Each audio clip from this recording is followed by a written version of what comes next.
Bien, chiquillos, continuando con la capsulita anterior, ¿no es cierto?, que era solo como para introducirnos al tema, vamos a hablar del modelo de Dorothea Oren y la sistematicidad de los cuidados, que de alguna forma ya les dejé entrever que tenía que ver con una consecución, ¿no es cierto?, ordenada de niveles de atención o de niveles de complejidad de atención, si ustedes quieren. Aquí sí les traje el aprendizaje esperado que tienen para esta clase, que tiene relación con relacionar el proceso de enfermero con el modelo de Dorothea Oren. Los indicadores de logro son relaciona el modelo de Dorothea Oren con la sistematicidad de la ejecución del proceso enfermero, resume las características de los requisitos de autocuidado del desarrollo y autocuidado universal. Esto es lo que vamos a ir viendo ahora y lo vamos a ir haciendo en dos partes. Esta es la primera parte, ¿ya? Lo hago así para que no se les demore en cargar la clase, ni a mí se me demore tanto en cargar, ¿no es cierto?, al sistema, y para que a ustedes tampoco se les haga muy pesado. Vamos a partir con la teoría de autocuidado de Oren. Acuérdense que esta es la primera de las tres teorías que tenemos que revisar. Y vamos a ver algunos elementos centrales. Esto ya lo vimos, ¿no es cierto? Uy, me repetí. Esto ya lo vimos acá. Teoría del autocuidado. Vamos a comenzar por esta. Y aquí tenemos una esquemita, quiero decir, que pone al autocuidado en el centro. Y ya hablamos y definimos, ¿no es cierto?, que el autocuidado tiene que ver con todas las cosas que nosotros podemos hacer para nosotros mismos para poder mantenernos de manera saludable. Y también les dije que el término autocuidado se maneja para otros tipos de situaciones, como por ejemplo el autocuidado emocional, el autocuidado en salud mental, etcétera, etcétera. ¿Ya? Acá tenemos algunas cosas que son importantes de reconocer. Lo primero son los requisitos de autocuidado, donde tenemos los universales, que son los que tenemos todas las personas, y que tienen que ver con las cosas que yo tengo que hacer para que mantenerme saludable siempre. O sea, aquí no hay distinción. Estos son los que se usan para todas las personas. Están los requisitos de autocuidado del desarrollo, que son aquellos que tienen que ver con la etapa de vida de la persona. Por ejemplo, los requisitos que tiene el niño van a ser distintos a los requisitos de la mujer en edad fértil o van a ser distintos, ¿no es cierto?, a los del adulto mayor. Y vamos a tener también los requisitos de autocuidado de desviación de la salud, que tiene que ver tiene que ver con situaciones de enfermedad, ¿ya? Estos dos de arriba tienen que ver con lo que es la prevención o la promoción, o sea, lo que yo siempre tengo que hacer para mantenerme sano. Y los de la desviación de la salud tienen que ver con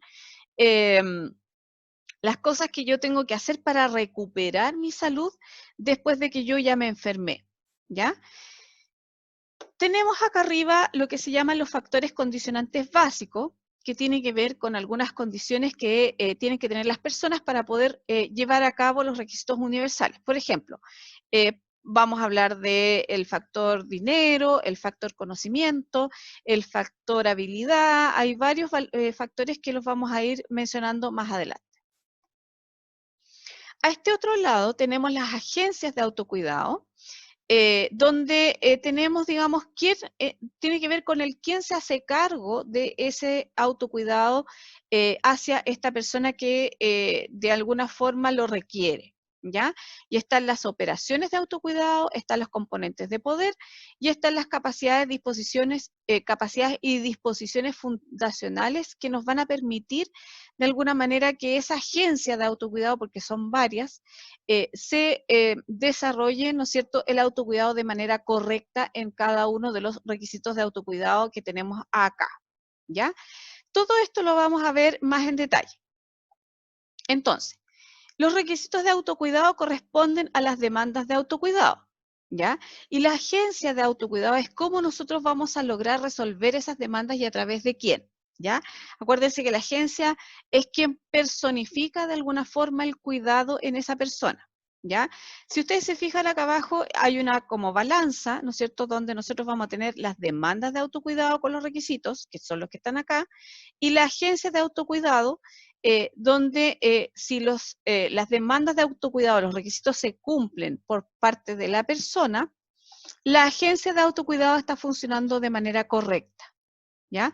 Pero si de alguna forma nosotros perdemos, ¿no es cierto?, o nos saltamos una demanda de autocuidado, vamos a tener que echarle mano a las agencias de autocuidado y con todos sus componentes que ustedes ya vieron acá. Los factores condicionantes básicos, y vamos a partir por los primeros, que aquí está medio, sale un poquito corrido el marco amarillo, pero los factores condicionantes básicos son factores que influyen o condicionan tanto el tipo de acciones que las personas deben realizar para cuidarse por sí mismas como la habilidad para realizarlas. Por ejemplo, si yo tengo una necesidad de lavarme los dientes, ¿ya? Y resulta que no tengo cepillo dental, o sea, cepillo de dientes, ¿no es cierto? O pasta, ¿ya? Ahí hay un factor condicionante que es básico para que yo pueda lavarme los dientes y que no está. No tengo cepillo, no tengo pasta, ¿ya? Ese sería uno de los factores. Otro factor podría ser, por ejemplo, la falta de, yo no sé lavarme los dientes. Por lo tanto, también hay algo que me falta para poder hacer ese autocuidado que es uno de los autocuidados más básicos que podemos hacer con nuestro cuerpo, digamos. Hay algunas, como acá están un poco descritos, ¿ya? Y se definen los factores condicionantes básicos como los elementos o las cosas, o las condiciones, más bien, que influencian las acciones que las personas deben realizar para cuidar de sí mismas, ¿ya? Por ejemplo, la edad. Si yo soy muy, muy adulto mayor o muy, muy, muy pequeño, hay cosas que yo no voy a poder hacer por mí misma y alguien me va a tener que ayudar. Tenemos el sexo, ¿ya? El estado del desarrollo, si yo soy, digamos, en qué etapa del desarrollo estoy y qué cosas puedo hacer por mí misma o qué no. El ambiente, si el ambiente es propicio para ejercer ese tipo de autocuidado o no. El sistema familiar, ¿ya? Si mi familia está bien compuesta y yo tengo el apoyo y tengo la capacidad, ¿no es cierto?, para poder apoyarme en mi familia, voy a tener un sistema familiar que va a ser propicio para que yo ejerza esos elementos de autocuidado. Los factores socioculturales y personales, todo lo que sean creencias, todo lo que sean costumbres, todo lo que sean elementos, digamos, culturales que a mí me lleven a tomar una u otra decisión. Patrones de vida, tipos de formas de vida, si yo soy deportista o soy sedentaria o no me gusta, ¿no es cierto?, hacer gimnasia o como comida chatarra, etcétera.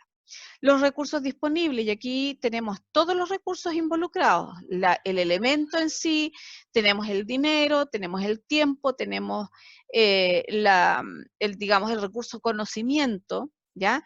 Sistemas de atención de salud, si están disponibles o no para que yo pueda ejercer ese autocuidado dependiendo del tipo de agencia de autocuidado que estemos hablando, y el estado de salud. Ustedes saben que una persona, ¿no es cierto?, con ciertas discapacidades o con algunas condiciones particulares le van a impedir ejercer, ¿no es cierto?, su autocuidado de buena manera. Como yo les decía, y ya se los expliqué un poquito aquí, está un poquito más detallado para que ustedes lo puedan copiar ordenadito en su cuaderno. Se los voy a volver a leer. La edad, por ejemplo, la edad actual indica lo que la persona requiere específicamente para satisfacer las necesidades de autocuidado relacionadas con la edad y o la edad en que se inicia la desviación de la salud, ¿ya? Por ejemplo, si yo tengo 6 meses de vida, estoy inventando, no me va a poder lavar los dientes, porque no tengo dientes todavía, o puede que tenga 1 o 2, no sé si me explico, ¿ya? Por lo tanto, para esa edad, el aseo dental va a ser distinto al cepillado dental que va a tener un niño más grande, porque ya tiene dientes, ¿ya? En el caso del sexo, el sexo relaciona las necesidades del autocuidado, o sea, los autocuidados que puede ejercer la mujer y el hombre son claramente distintos. El estado del desarrollo, ¿no es cierto?, se refiere al estado del desarrollo físico, cognitivo y psicosocial que determina si la persona está comprometida con las tareas propias de su etapa, ¿ya? Y esto incluye las tareas del desarrollo, desarrollo del proceso de pensamiento, ¿no es cierto? Sobre todo en los niños, concreto versus abstracto, habilidad de razonamiento, habilidad para resolver problemas, lectura, comprensión, o sea, tiene que ver con todos esos factores, ¿no es cierto?, que nos van a permitir em, ¿cómo se llama esto? Nos van a permitir trabajar nuestro autocuidado de buena manera, ¿ya? La habilidad para comprometerse en el autocuidado y mantener relaciones interpersonales y sociales. También es importante, ¿no es cierto?, para poder ejercer un autocuidado de manera correcta. El ambiente en que la persona normalmente realiza sus acciones de autocuidado, por ejemplo, el lugar de residencia, incluye ambiente de la casa, el lugar, si es que hay hacinamiento, si es que hay algunas actividades propias que se desarrollan en ese ambiente, el sistema familiar, que esto lo vamos a ver cuando hablemos de salud familiar, donde tenemos que tener en cuenta el lugar en la familia, no es lo mismo ser la mamá que ser el hijo más chico, ¿ya? Características de los miembros de la familia, aquí tiene que ver con las características personales de cada uno, los roles y las relaciones familiares, los significativos, o sea, quién se lleva mejor con quién tiene, digamos, quién manda en la casa, percepción de los miembros de la familia respecto al estado de salud del cliente y de su funcionamiento. Por ejemplo, ¿qué opina la familia frente a una persona que es obesa? ¿Ya? ¿Está bien? ¿No está mal? A lo mejor ellos creen que es obesa porque quiere ser obesa y no saben que a lo mejor esa persona tiene un trastorno de ansiedad importante, es un ejemplo. Percepción de los miembros de la familia del impacto del estado de salud del cliente en el funcionamiento familiar. ¿La familia se da cuenta que esa persona que está enferma está produciendo un impacto en la familia o no? Los ingresos, por ejemplo, y hay algunas otras cosas más. Vamos a continuar entonces hablando de los factores socioculturales y personales que hay que considerar.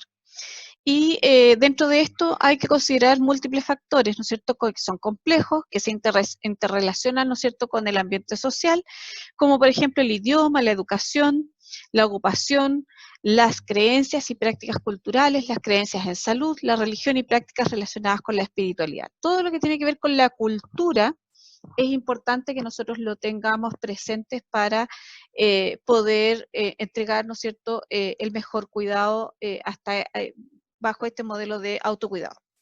Dentro de los patrones de vida, vamos a considerar las actividades normales dirigidas al autocuidado, como por ejemplo las medidas de autocuidado realizadas diariamente o con intervalos regulares. O sea, ¿qué es lo que hace esa persona para cuidarse todos los días? Cantidad de tiempo que dedica al autocuidado, las prioridades de las medidas de autocuidado, qué es lo que hace primero y qué es lo que hace después, las percepciones que la persona tiene en relación a los ajustes de las actividades de autocuidado derivadas del estado de salud. O sea, si yo estoy ejerciendo un autocuidado, me enfermo, ¿y qué hago yo cuando me enfermo? Voy al médico, me tomo algún remedio, recurro a las hierbas, ¿qué es lo que hago? Factores del sistema de salud están presentes, están cerca, puedo acceder al sistema de salud o no, y actividades no relacionadas con el autocuidado, como por ejemplo, costumbres, si trabajo, no trabajo, dónde trabajo y todo lo demás.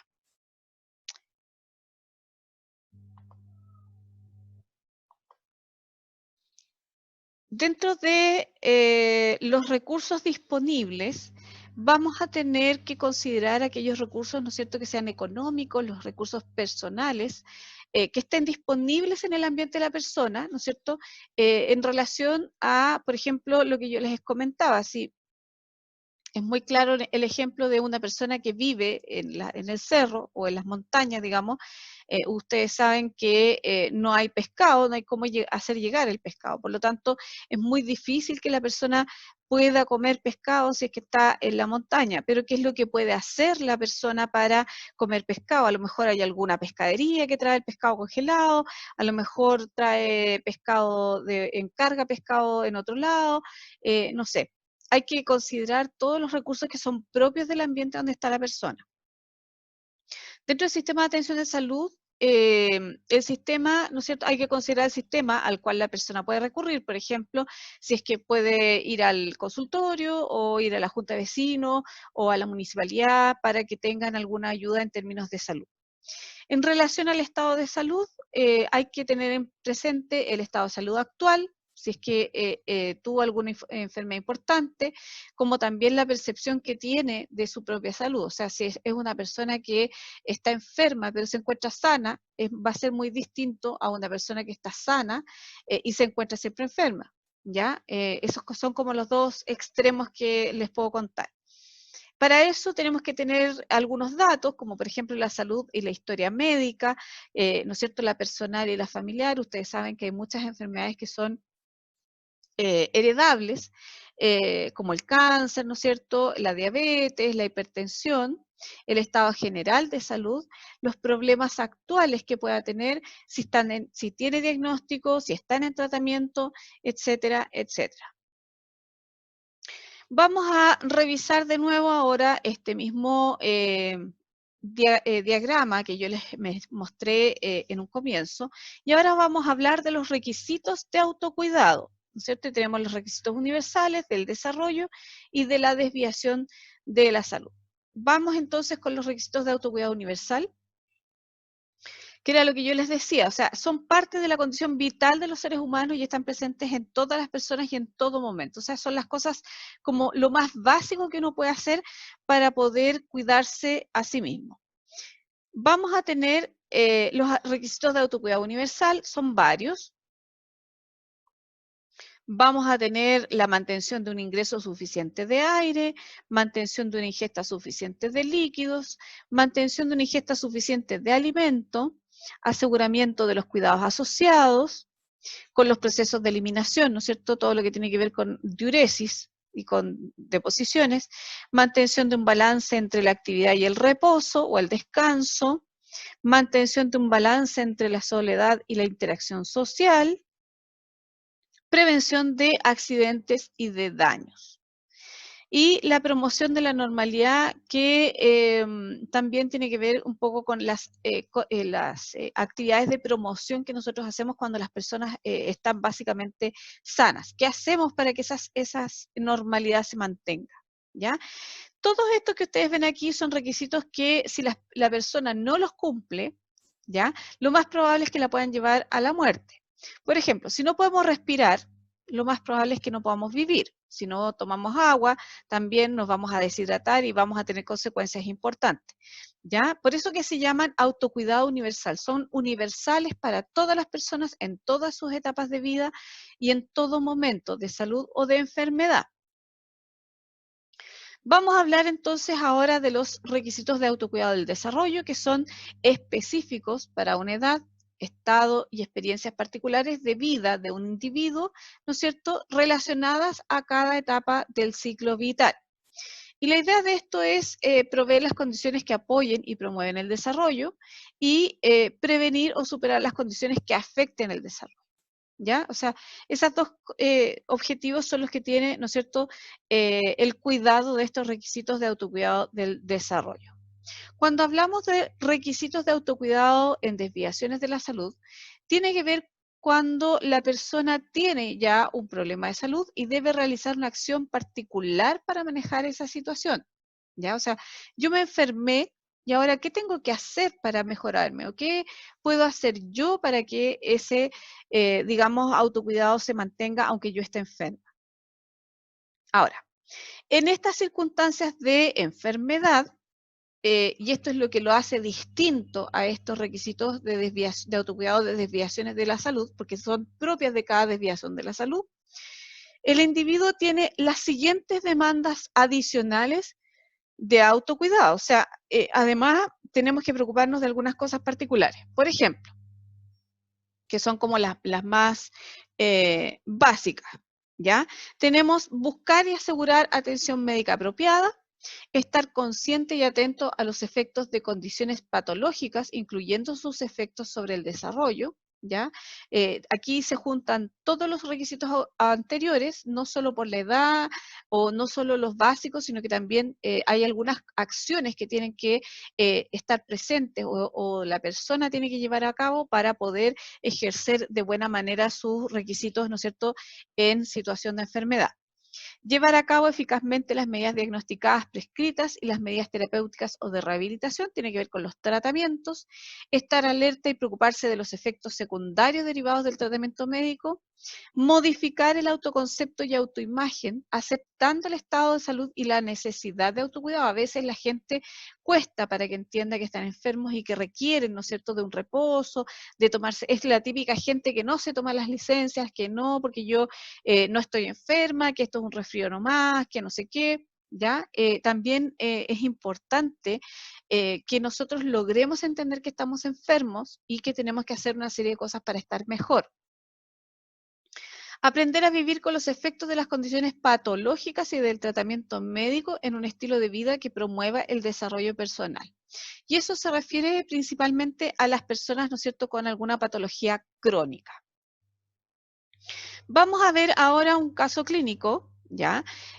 Donde tenemos a la señora con las iniciales CRB, de 46 años de edad, con diagnóstico de hipertensión, ¿no es cierto?, hace 6 meses, con indicación de losartán, 50 miligramos, medio comprimido cada 12 horas, ¿ya? Y una de las primeras cosas es, ¿qué preguntas formularía usted durante la estructuración de su entrevista para evaluar el cumplimiento de las demandas adicionales de salud? ¿Ya? Esa es como la pregunta que vamos a tratar de resolver ahora. Entonces, ahora es cuando viene la revisión, ¿no es cierto?, de la agencia de autocuidado, las operaciones de autocuidado, ¿ya?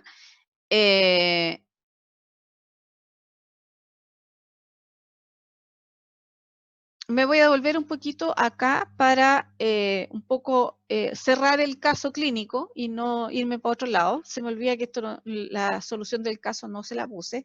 Pero básicamente, ¿qué cosas nosotros deberíamos saber para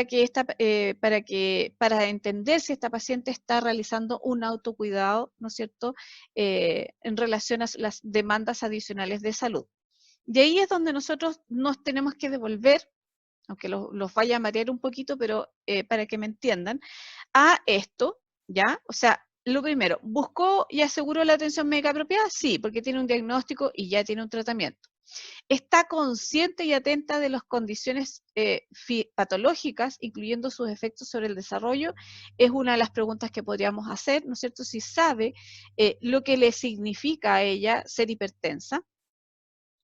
Llevar a cabo eficazmente las medidas diagnosticadas prescritas, o sea, lleva su tratamiento de buena manera, cumple con su tratamiento, se lo toma a la hora, sabe cuáles son los efectos secundarios que pudiera tener, ¿ya? Aquí está la número 4.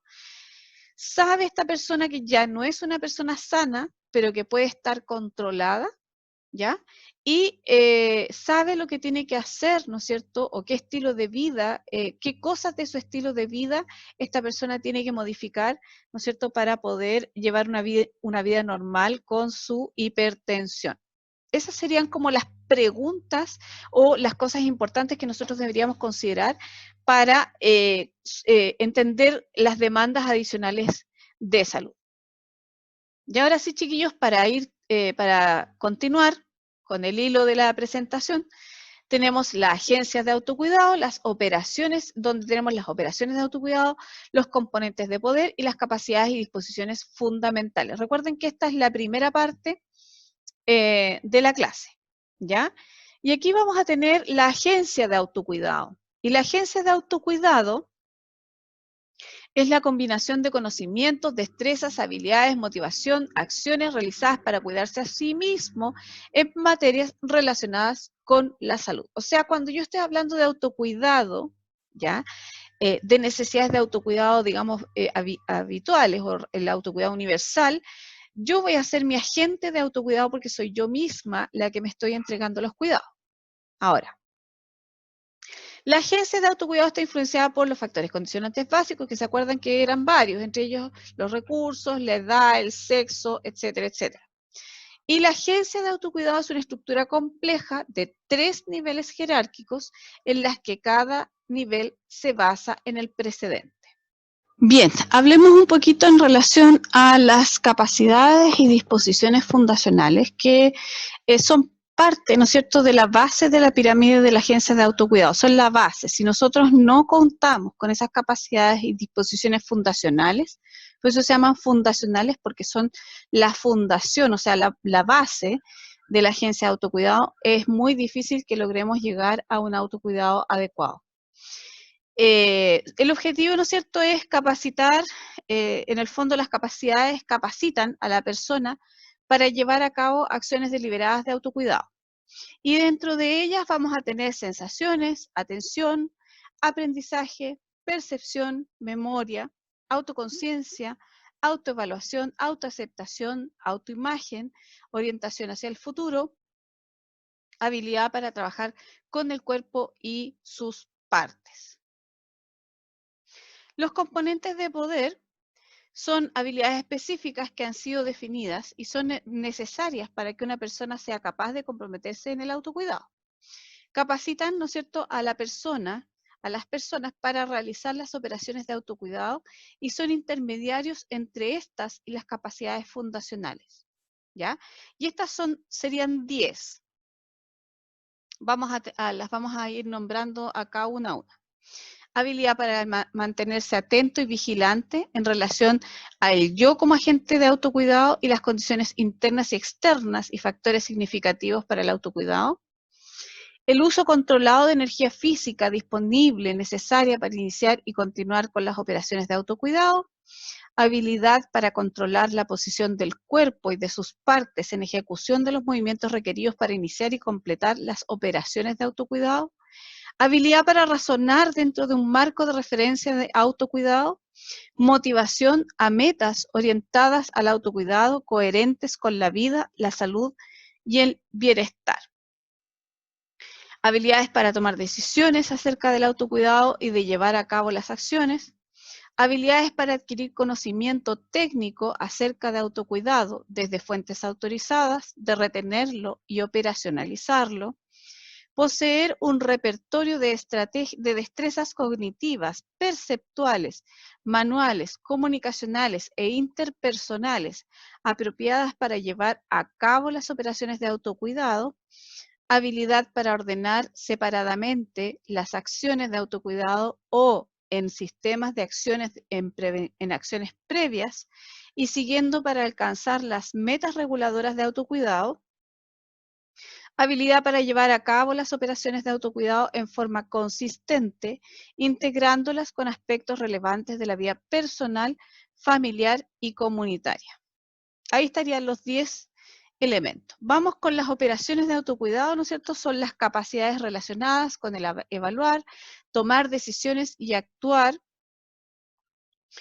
para llevar a cabo el autocuidado. Y corresponde, ¿no es cierto?, al proceso deliberativo de tomar conciencia de la necesidad de autocuidado, emitir un juicio respecto a las acciones a ejecutar para satisfacer esa necesidad y finalmente realizar esa acción. O sea, tenemos que tener ciertos elementos básicos que nos van a permitir realizar el autocuidado y dentro de ello algunas habilidades básicas o fundacionales, ¿no es cierto?, como la sensación, el aprendizaje, la atención, etcétera, etcétera. Pero después de eso tenemos que tener ciertas habilidades propias del cuerpo o de nuestra mente para poder ejercer el autocuidado y finalmente la capacidad racional de tomar las decisiones correctas en relación a el autocuidado. Con eso, chiquillos, le damos término a la primera parte de esta clase. Viene una segunda parte que es más cortita, o sea, es más o menos de la misma longitud, pero se las voy a dejar las 3 juntas para que no se les pierdan y no se confundan. Como siempre les digo, chiquillos, mis clases están todas disponibles en mi canal de YouTube. Para suscribirse, se pueden suscribir en el link que les dejé en el apartado de avisos del aula virtual. Tienen mi correo donde ustedes me pueden hacer consultas y nos vemos en la segunda parte.